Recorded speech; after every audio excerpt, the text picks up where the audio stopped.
Hello, beautiful souls. Welcome to episode 3 of Resonance, which is this series that I am doing where we're illuminating the pieces around resonance as a manifestation superpower, honestly. Now, if you haven't caught the first 2 episodes, go back and listen to them. If you're here with me live, let's keep on keeping on. But you want the context that I set up from those first 2 episodes. Today, we are talking about the missing piece that I see most people who are like, oh, I'm just not getting what I want. I'm desiring this thing, or my soul is telling me that I should have this, I should create it, and I'm just not there, and they're feeling blocked. This is the missing piece for most people. Now, it is important, I think, that I remind you what resonance is because it's been a while. We are just talking about the vibrational frequency that we can hold in our body that's related to what we're thinking, what our beliefs are, our entire energetic field, our emotions as well. It's the electromagnetic package that contains the thoughts and feelings at a particular oscillation. So, your thoughts and feelings create this experience in your body of energy. And we feel energy in our bodies based upon our thoughts and feelings. To go very elementary, this really quick example, it's like the feeling of shame and guilt is a vibrational frequency that has a resonance that is quite slow, and it's a very heavy feeling in my body, and something of like abundance, joy, all of those things. They feel lighter, faster in my body. It feels open, whereas the slower ones feel quite closed off. And in episode 1, we talked about how we need to create this clarity in our body so that we can actually actively and consciously tune into different resonance frequencies. So, episode 1 was all about the clearing of the density and the stuff that's not us, the traumas, the dramas, the stories, all of that, so that then we can activate with our intention the power that humans actually hold, which is to like actually tune our resonance in like a radio dial. We can choose what we want to hold in our body, what we want to experience, because we're both a emitter and a receiver of energy, basically.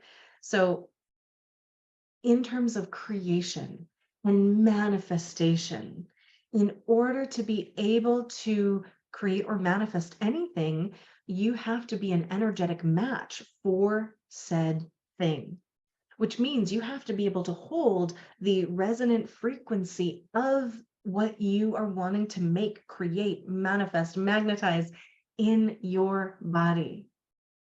And then you have to do something with that energetic field. This is the missing piece.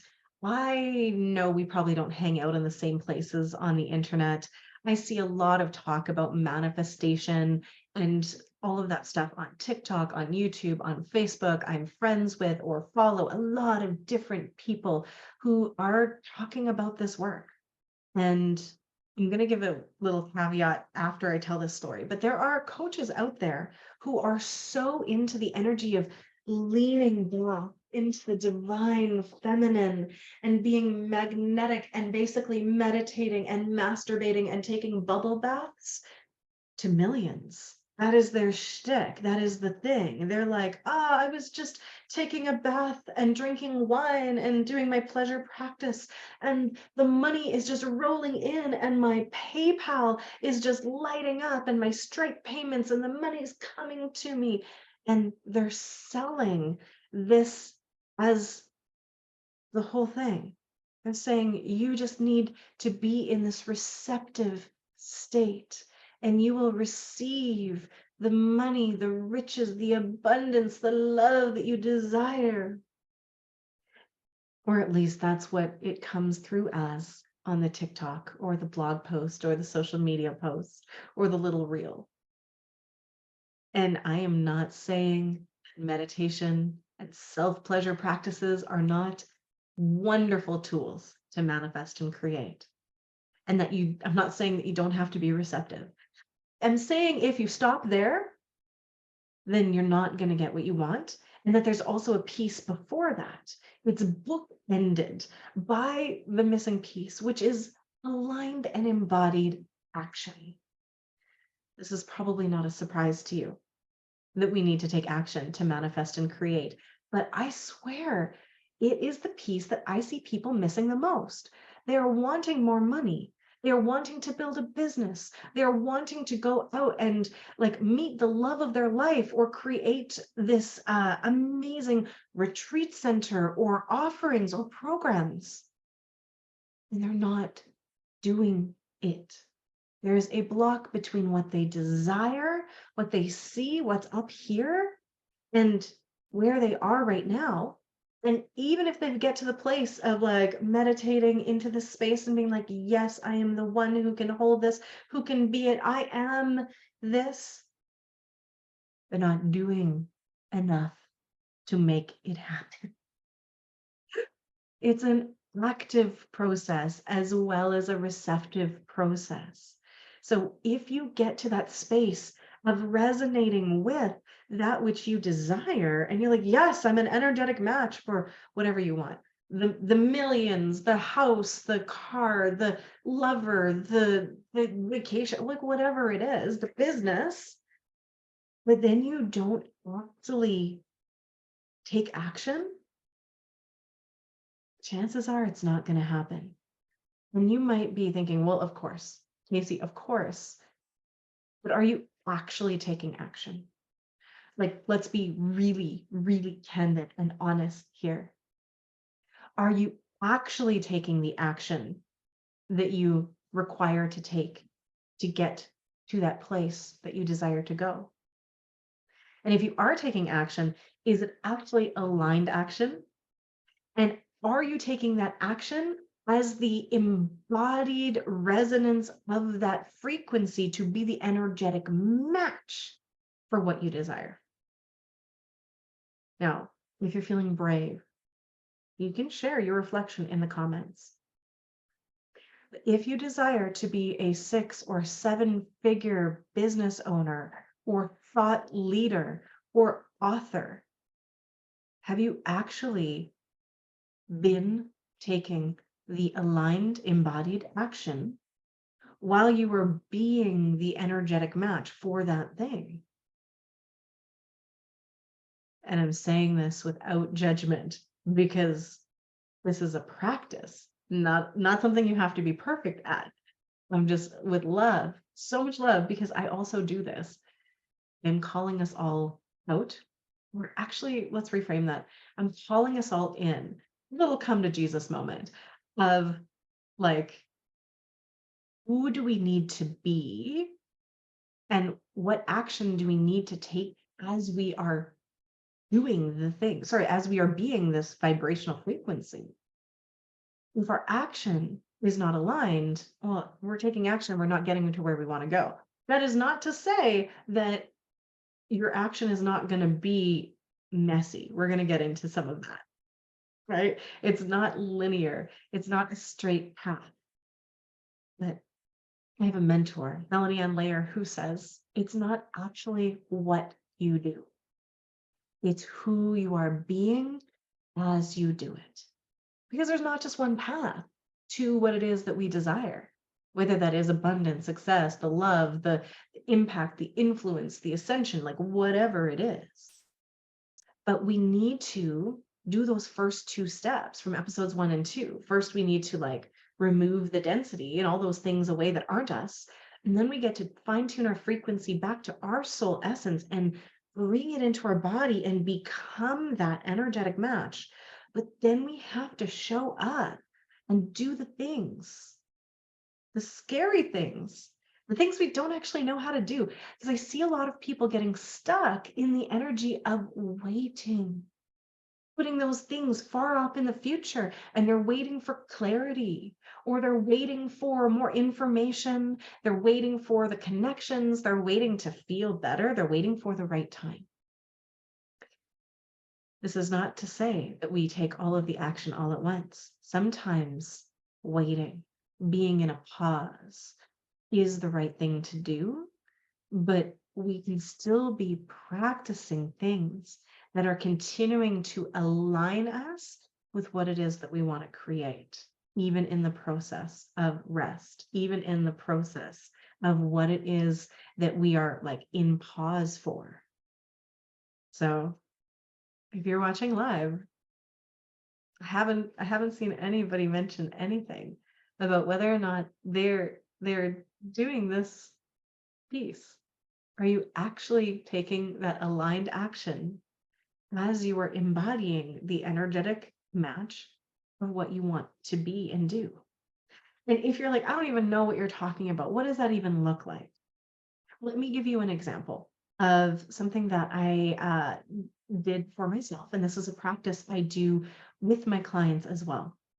It's if you have a dream, a goal, a vision, something that you want to create, you can actually tune into that future version of yourself.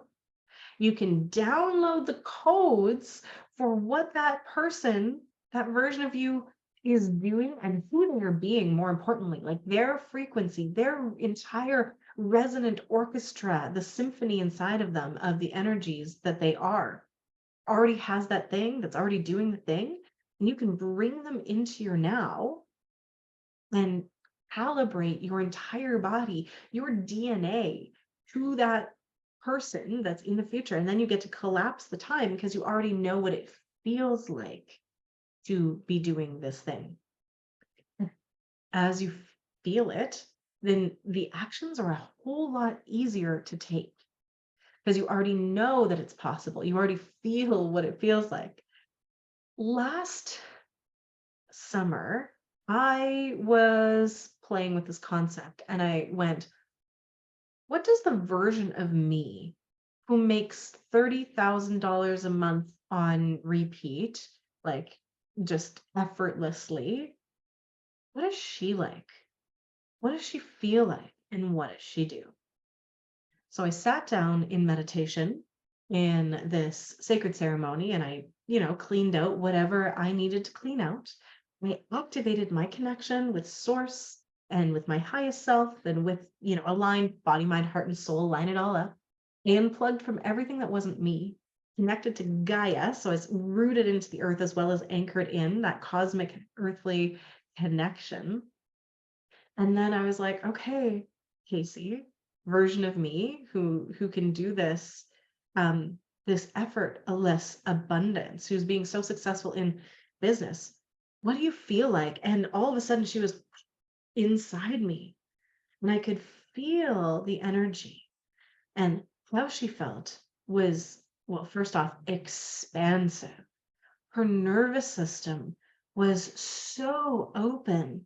There was this freedom, there was this liberation, there was this openness to her that felt very good because at that time I was feeling kind of squished by responsibilities and old things and trying to do things that were outside of my zone of genius. So there was a lot going on in my business at that time that I needed to move through to get to this next level.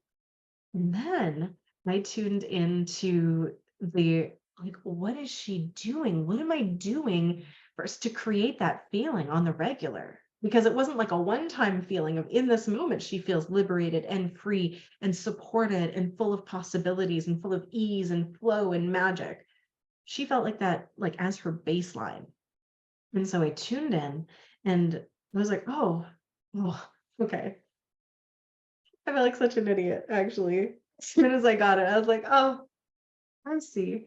She takes her own medicine. She takes her own medicine first. She takes her own medicine, which is this beautiful alchemy, this energy work, a whole body of work that I have created over decades of practice and learning and experience. And it's what at the time, last August, I was doing in my one on one sessions and in group sessions for my clients. I was bringing them into sacred ceremony. I was helping them transform and transmute and dissolve everything that wasn't them. I was supporting them in activating this divine connection with their highest self. And I was helping them do these DNA activations and bringing in the support from the team and getting their next level wisdom and channeling it. And I was not doing that for myself on the regular. I was doing it for others. The $30,000 a month version of myself is that for herself first. She takes her own medicine. She does her own magic.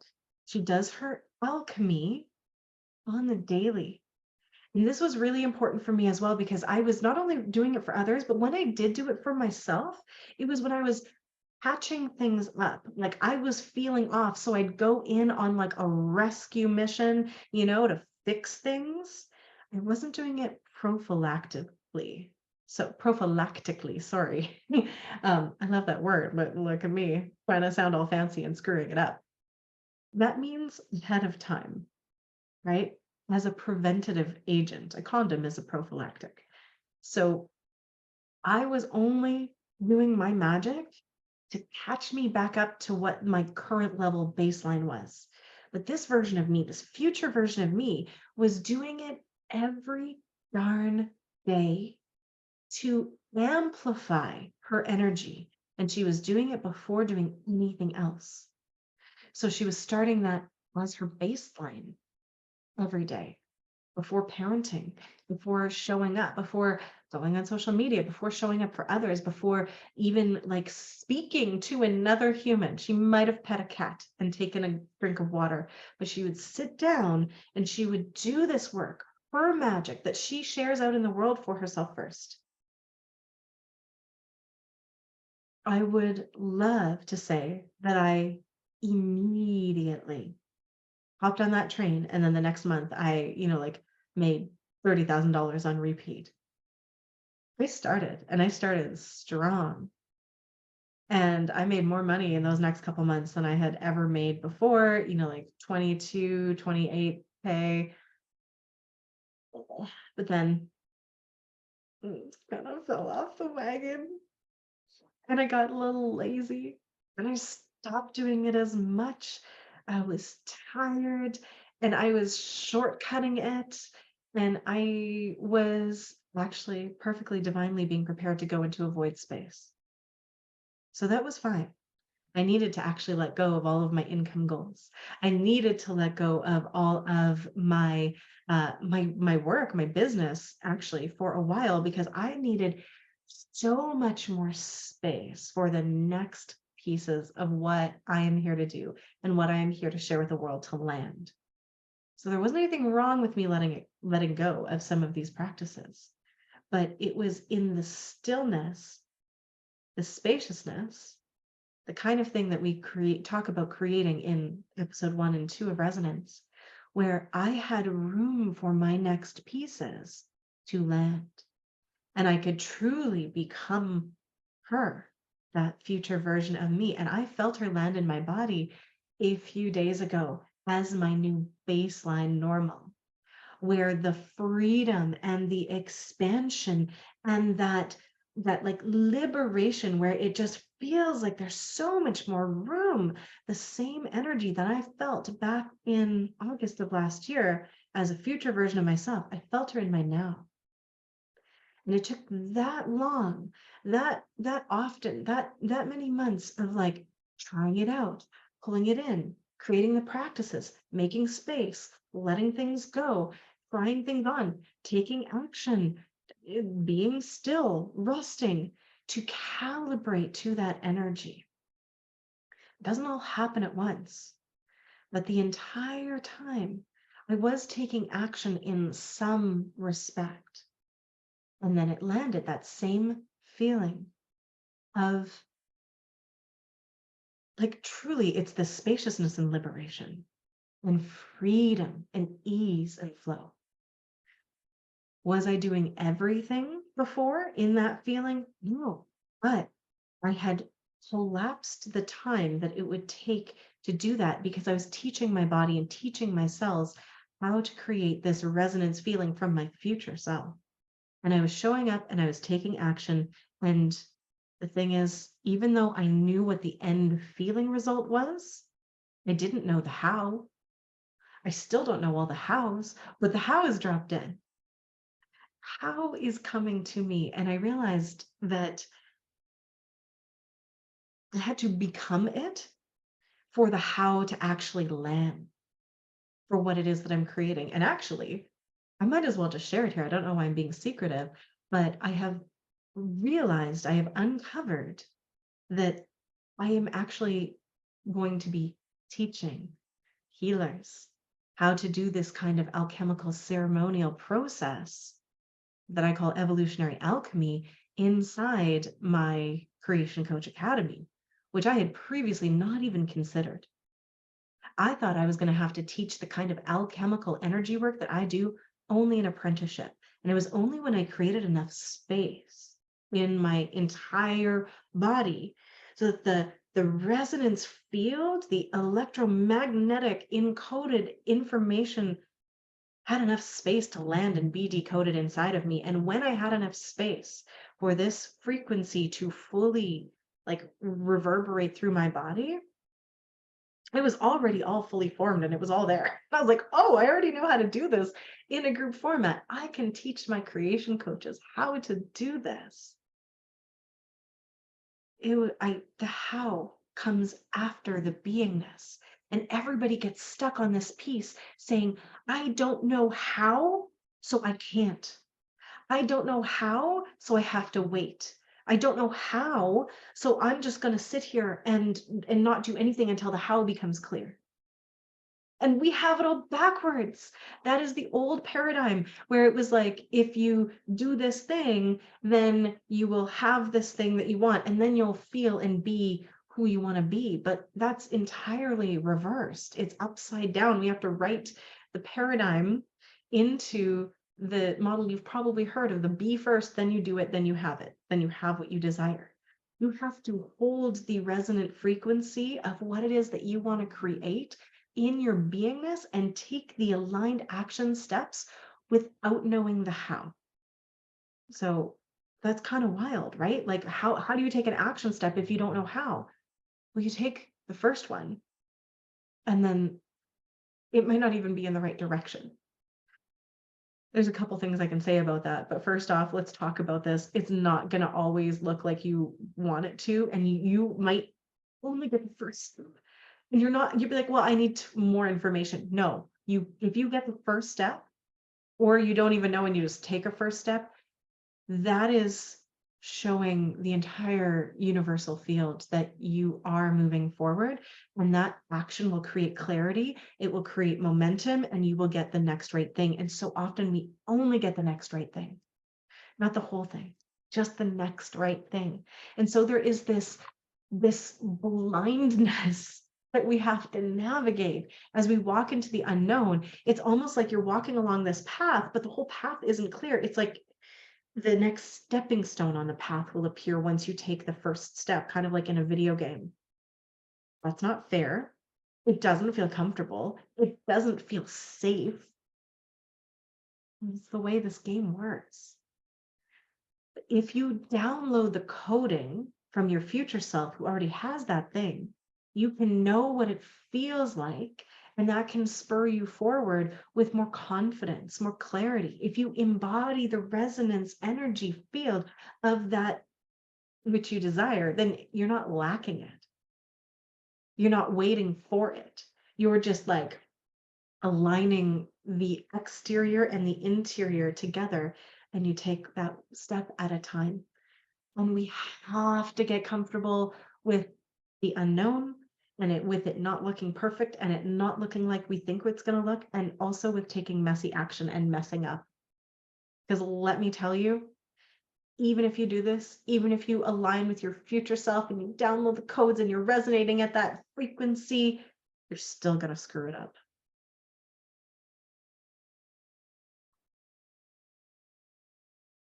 And that's actually a good thing.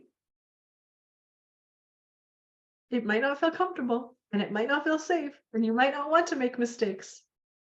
Let me tell you, as a 3-5 in human design, this is my forte. So I would love to invite you to download the codes of taking messy action and learning through trial and error through me. Go ahead. You can just ask Spirit, hey, Spirit, can I download the codes for feeling comfortable with taking messy action and making mistakes from Casey? And just like breathe it in. So when I say codes, it's the electromagnetic packages of information that I hold that you could pull through and receive for you. So you don't have to learn the hard way necessarily. You can download the coding from people who are good at the things that you are lacking and learn through from them in this embodied way by learning how to pull through resonance fields and match and calibrate to that. By the way, this is a fun thing that I do with my students as well. But the messy action is so freaking important. If you are still running the perfection paradigm, you are going to get stuck and you're not going to create. You're not going to manifest. And even the resonance piece is really tricky because perfection is limited. It is one way, only this way. And that collapses all possibilities of magic and creativity. The perfection paradigm is inherently limited and flawed, and it does not follow universal orders or laws.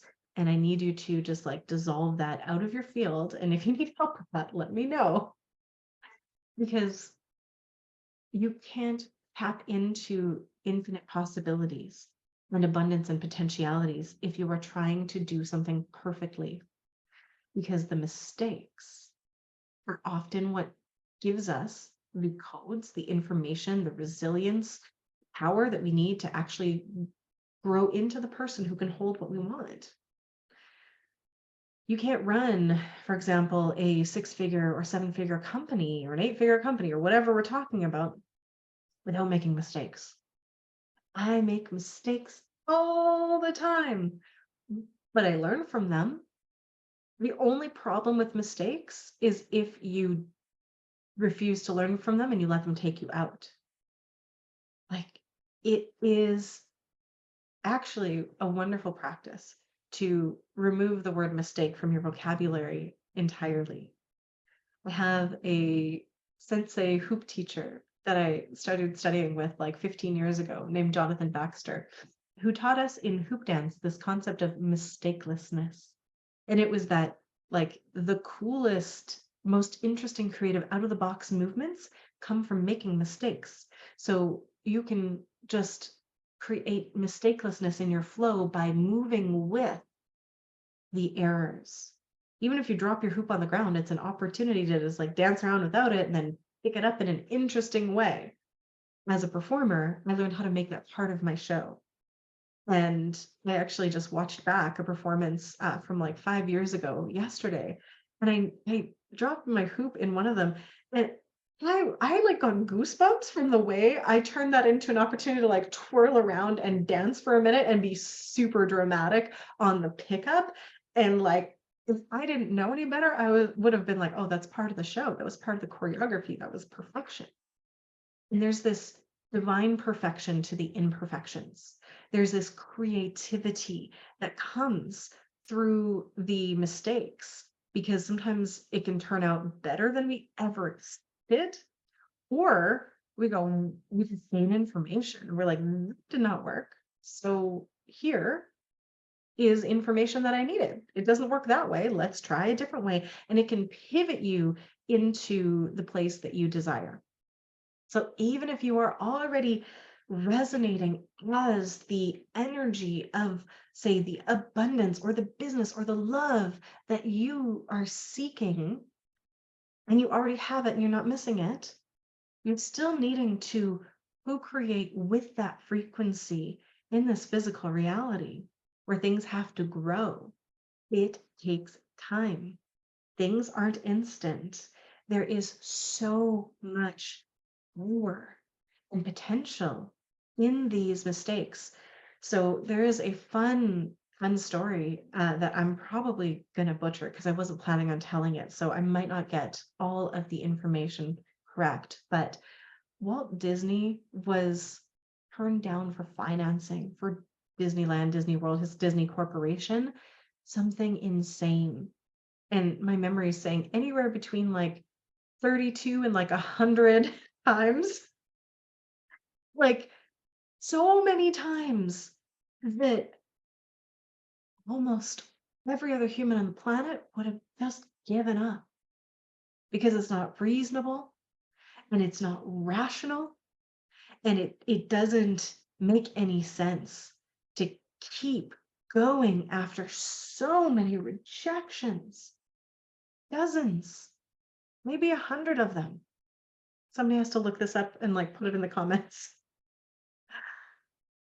Could you imagine if he gave up one time before because he was like, ah, that's it, it's not working, I don't know what I'm doing, this will never happen? Disney did something bigger than most people on the planet. So he needed to be rejected over and over and over and over again to give him the strength and the resilience and the personal power and the possibility and to hold this energy, this resonance of, yes, it is happening. I am creating this. He knew on that soul level of what he was capable of, but he had to walk through those fires in order to be able to hold the massive amount of energy that he needed to hold to be able to create what he created. And whether you like Disney or not, I know he can be a problematic figure and there's complaints on all sides of that. You cannot deny the massiveness of like not just the movies and the animations, but the theme parks, the global sensation that has impacted millions of lives for how many decades. He was being trained to hold it all. Because I'm sure it wasn't easy once he got the financing, and I'm sure mistakes and trouble happen probably on the daily when you're creating things like that, right? He was being coded for the strength that it takes to hold. So you can be holding the resonant frequency of the possibility and walking towards what you need and making what might seem like mistakes and having like false starts and barking up the wrong tree and, like hitting dead ends and whatever metaphor you want to throw in there, all while you are holding this resonance field. And it is the resonance field of the future, of what you want to create, holding it in your body in the now that gives you the resilience, that gives you the feeling of tenacity, that gives you the feeling of possibility, so you can keep going even when it doesn't make sense, even when you're not getting it, even when you don't know. But the action piece is essential. This is the key to do these three things, right? To dissolve everything that's not you, connect fully with who you actually are and your cosmic trajectory, and make enough space for it to like drop in and to hold that resonance frequency of it already being it in your body while you go and screw it up along the way as you go to the place of creation. It's messy, it's non-linear, it's hard, and also it's how it works. It is the process. So I want to ask you again, if you are doing what you need to be doing, actually create what you are dreaming of, or is there a fine tuning? Is there more dissolving of density, trauma, stories, belief systems, programs, old habits that needs to happen? Is there a deeper level of activation that you require? Maybe you need to sit down and bring through that future version of you and calibrate to it and ask, what does it feel like? And what are they doing in order to maintain that frequency? What action steps are they taking? And then are you actually doing the things? Or are you taking the steps, the first step, the next right step, without knowing all of it? It's wild. It's a wild process. It is something that I know I've outlined for us in these 3 episodes, and that's like what, 3 hours of material that I've talked about it. I've given examples of it, but living it, I mean, it sounds, I don't know, maybe it sounds simple, maybe it sounds complicated, but living it as a practice, you're not going to be great at it. But the beauty of it is you will get better at it with practice. You're going to be able to refine, and the refinement actually is easiest after you make mistakes in it. Like after you screw it up, after you fall off the wagon, you forget what you were doing, you totally go the wrong way, and you're like, oh, wait, oh, that's not it. And then you're able to refine and align and create the stability in your body of taking more action. Sometimes you need to rest, by the way. Resting is also an action that is aligned because you can't just go, go, go, go, go, go, go, and then you'll burn out. So we need to balance all of these things. It needs to be harmonious. And I'll talk about the 5 elements, including action, as we're just finishing up here. But I just want to tune in. Yeah, Shannon saying, I learn more from my mistakes, but move with your errors. Yes, dance with your errors. Oh my goodness. Exactly. It is a process that we all get to refine over time. We align it consciously by design, and then we get to create, not just manifest, not just like lean back and have it come to us, but create with all of the forces of creation, with all of the other beings that are here. It's not just us here, right? It is at the highest level, but we're still co-creating with maybe other versions of us that are around. So let's talk about harmonizing with all of that. And I know I spoke into this as saying resonance is a manifestation superpower. And I use the word manifestation because people are like, ooh, yes, I want to manifest. It's super trendy right now. Can I tell you, for over a decade, I have disliked that word because there's so many distortions attached to it. And I actually really prefer focusing on the word creation or co-creation because I think it gives you your power back. I think if you say, I am going to create this, then you're like spurred into the belief that it takes action, right? Which is often the missing key for manifestations. Action is just one of the elements in creation. So I work with this beautiful elemental manifestation template where we talk about the elemental forces as the unified field for manifesting and creating. We talk about the physical realm, and we represent that being earth. Physical realm is your body and your physical surroundings. So in order to manifest and create, there's going to need to be something physical. We use air as the representative or the archetype for the mental realm, the energetic realm, the unseen, right? The mind, the beliefs, all of that stuff. We use water as the emotional realm, which is very magnetic. We also bring in fire as the action realm, and then spirit is the ineffable, like the essence realm.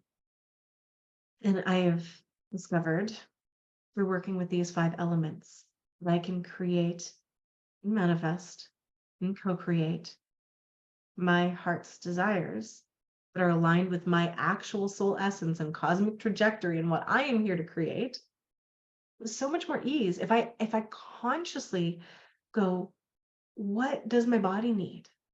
What are my physical surrounding needs? What kind of environment do I require to create what I want to create?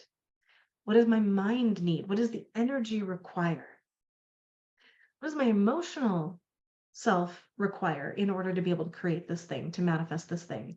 And then what is the essence of this thing and how can I become the essence of it? How can I work with spirit, with that ineffable, to bring the formless idea, that like that dream, that desire, all the way down into form, into something physical and tangible that can grow? The fire illuminates, transforms, does that dissolving piece, and it also helps me take aligned action.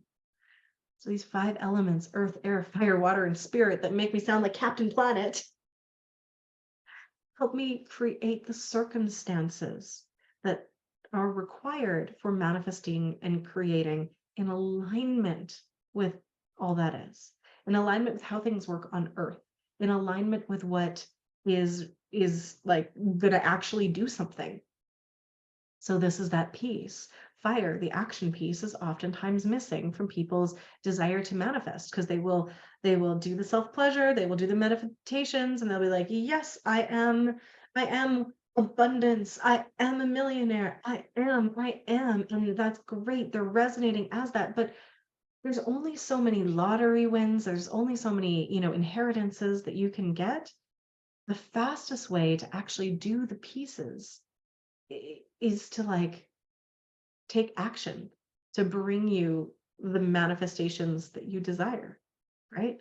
And if I'm being really honest, if you're wanting to manifest abundance and like vitality and impact and like change the world, being an entrepreneur is typically the fastest path, because it allows you to open up a channel for abundance to flow through you that is not capped out by limitations, right?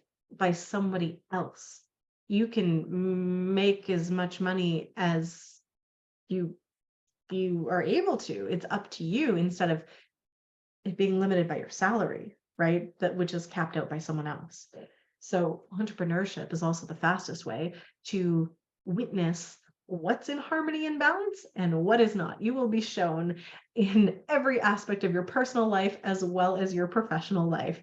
If your belief systems are not in line with what you want to create, you will be presented with that. And if you don't see it, you'll at least bump up against it. And sometimes it takes somebody to see for you, to be able to show you like, hey, this is a mindset piece, or this is a belief system that you're holding that's not letting you step forward and be and resonate as the energetic match for what it is that you're wanting to create. Sometimes having someone mirror for you what's going on is really key, really essential, right? We can do a lot by ourselves, but when we're with another person, especially if they're an intuitive mentor or guide, they can feel what's going on, and they will be like, hey, have you seen this? Have you witnessed this? So those pieces are really important to have all balanced.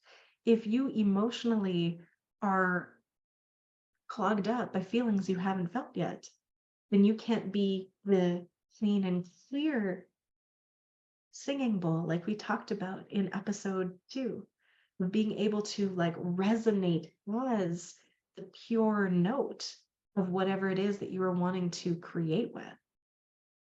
If we are feeling really stuck or stagnant, it could be on any level, right? The sickness, it could be a physical thing, it could be trauma stored in the body, it could be actions that we're taking, it could be belief systems, it could be emotions, right? So having this conscious awareness that it's not just one thing, and actually in essence it's everything, it's all of it that needs to be harmonized for your creations, is really important.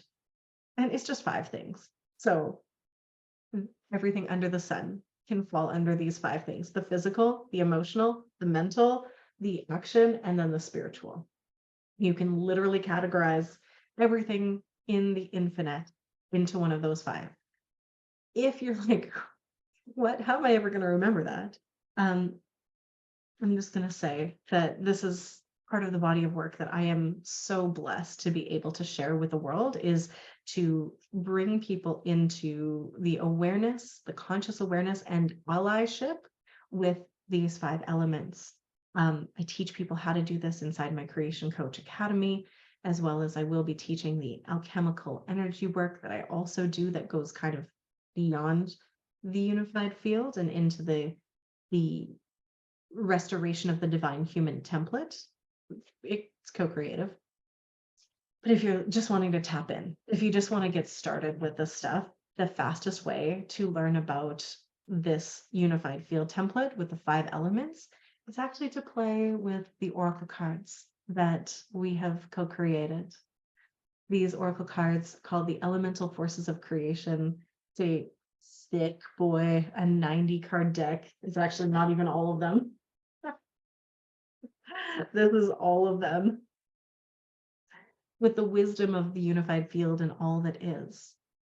So when I am not sure what direction focus or where I might be stuck or what needs to happen or where my focus should be for my manifestations and creations, I, for the last 15 years, have worked with these elements and they will give me exactly what I need because they're real things. You can actually speak with these elements, whether it's through the Oracle card deck. And of course, I'll leave a link for that if you're like, yes, I want to learn how to play with your brand new elemental besties for manifesting and creating. It's actually just at elementalmanifestation.com. But the elements are like wisdom expressions that if you are clear energetically, you can tap into with or without the cards. You can tap into their wisdom and be like, hey, fire, illuminate for me what my next step needs to be. That question that I actually did inside my inside my Creation Coach Academy last week actually is what gave me the insight that was fully formed about teaching the alchemical energy work in that group setting. And I was like, oh, here it is. Fire was just like, here you go. You made enough space. Let me illuminate. Let me show for you what is already there. So you can work when you do these processes that I outlined in episode 1, episode 2, and that I teach inside all of my programs. You can be so clear that you can activate the connection, not just to your higher self, not just to source itself, not just to Gaia, not just to your next steps and your cosmic trajectory, but to the all that is, to the elements. You can talk to water. You can talk to spirit. You can talk to earth in multiple ways. And you can receive the information and the codes, and they can also help you shift the resonant frequency inside of your beingness so you can have everything harmonized and then you can take the aligned actions that you need. So I don't know if I could do this work or even speak into it as clearly as I do without having learned about these 5 elements. They are the building blocks, and I don't always speak into them directly. I've offered so many different programs with the elements that I don't even talk about earth, air, fire, water, spirit. I don't go into the archetypes. What I do share is that you need the physical, the emotional, the mental, the spiritual, and the action all harmonizing together. And it's that unified field that creates the full resonant piece. So play with balancing all of these: the mind, the heart, the body, your spirit, with your aligned actions, and become that which you want to create, and make all the mistakes that you need to make on the way to get there in full and perfect trust that it's all happening for you. It's all in the way. It doesn't matter how long it takes. And then you just get to play. This is what happens after you do the healing work so you can be this clear vessel. You are able to start to create and play as the divine creator being that you are. So please drop questions that you have about this process. I'd love to share more. This is something I'm really passionate about. It's like moving beyond just healing and getting back to like whatever homeostasis place. Like that's not the whole point. It's not the whole journey. What can you create from that place of wholeness? And how magical can you be, right? When you align all of it, you take all of your power back. When you start focusing on creating as the energetic match for what it is that you want to create. This is alchemy. This is creation magic. This is all of the fun. This is our luminous evolution. So if you stuck with me for this long through this 3-episode series, thank you so much. I love you, and I'm feeling complete. So I'll leave it at that. I'll talk to you soon. Have a beautiful rest of your day and just play with all of this.